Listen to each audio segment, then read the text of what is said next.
जुन देशमा रातको निन्द्रा पुरा हुँदैन, त्यही देशमा जिन्दगीका ठूला ठूला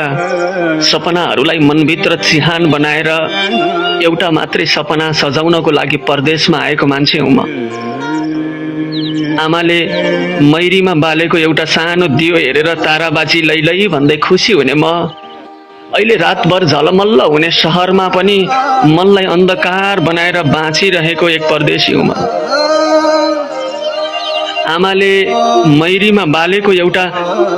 सानो दियो हेरेर खुसी हुने मान्छे हो म अहिले रातभर झलमल्ल हुने शहरमा पनि मन अन्धकार बनाएर बाँचिरहेको छु। मलाई अझै पनि याद छ त्यो आमाको चरचरी फुटेका पैताला, ती हिलाले खाएका औँलामा पाउरोटी छाप चप्पल नलगाई मलाई बत्ती बोल्ने चुई चुई गर्ने जुत्ता लगाइदिँदै थिरी थिरी मेरो छोरा डाक्टर बन्नुपर्छ